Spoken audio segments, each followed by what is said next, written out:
What is going on, beautiful folks? Today, we're going to be answering the question, how do narcissists react when they lose someone close to them? When they lose a parent or a friend or someone close to them? If you're new here, my name is Lee Hammock. I'm a self-aware narcissist, and welcome to another episode of the Narcissist Code.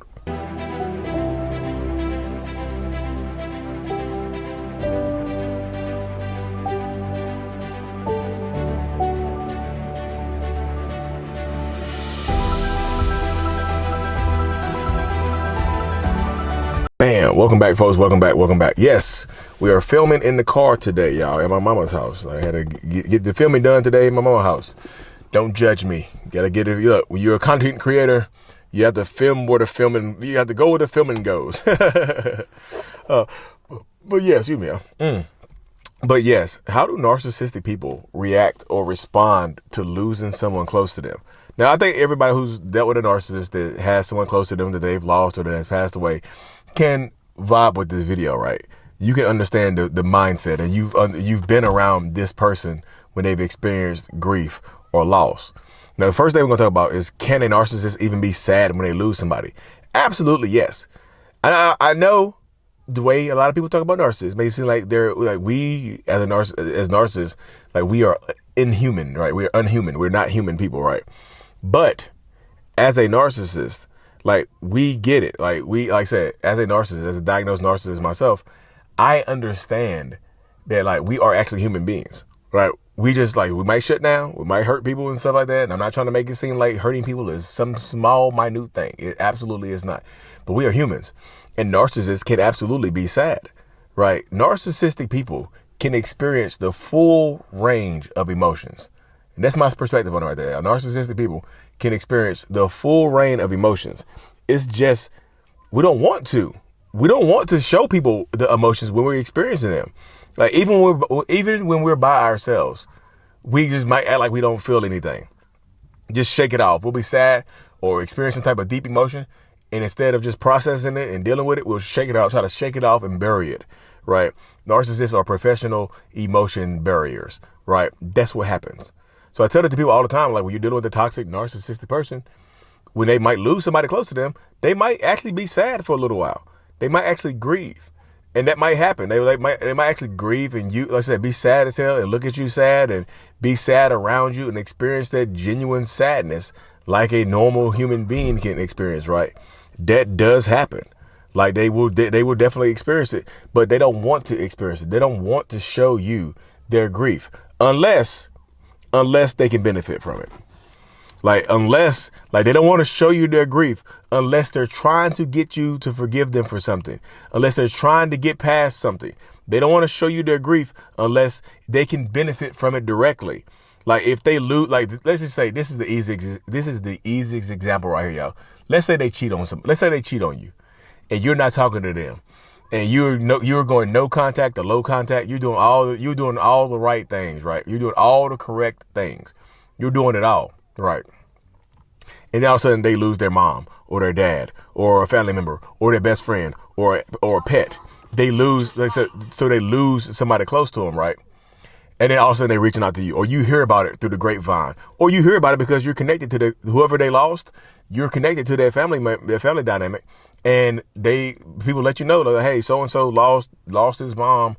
So and so lost her mom, and she doesn't want to talk to anybody but you. She says she wants to talk to you. You're the only person that she wants to speak to, and they can use that death as a way to get back into your life. You see what I'm saying? They can use that death or the experience to get back into your life in some way, shape, or form. They can benefit from it. So yeah, they might call you and be sad, right? You see what I'm saying? They might call you and be sad. And that's the mindset right there. I feel like this is the dynamic. This is the space that a lot of narcissistic people will fall into, right? Like, they might use it. They might use their grief against you. They might actually be sad, but then they start thinking about it, like, what can I get from this pain? I'm already in pain. What can I get from it? I might as well use it. And they'll use it to try to meet up with you. Can we talk? Can we meet somewhere and talk? I'm hurting. Can we meet somewhere? Then y'all meet up. You feel bad. You give them some cheeks. Y'all right back into this. Y'all right back in the toxic cycle. Y'all right back in the toxic dynamic. Or a pet y'all shared has passed away or ran away or something like that. Nowhere to be found. And now you're sad as hell. You're grieving. You're hurt. You're like I said, you're feeling it. You're feeling this experience. And so many people fall into that category as well. Like, that sucks when people fall into that dynamic. People fall into that category where they all, like I said, where y'all share the pet passes away, and they use that pet as a way back into your life. Like, it's kind of crazy how that works, man. I hate when people are going through these situations and people are experiencing these situations, and you have to deal with a narcissistic partner. Because if y'all are both experiencing some type of loss, they will absolutely use it as a way to try to get back into your life. You know, the grieving Hoover, so to speak. They're grieving and they're hoovering you at the same time. And it's manipulative as hell. It's toxic as hell. It's ass backwards. There's so many moving pieces in that situation right there, y'all. It really, really is. So that's what typically happens. Narcissistic people do that type of stuff, y'all. This is what happens. Like, they use their grief as a weapon or a ploy to get back at you. Another way that narcissistic people tend to handle grief is through anger. Y'all, it's boy.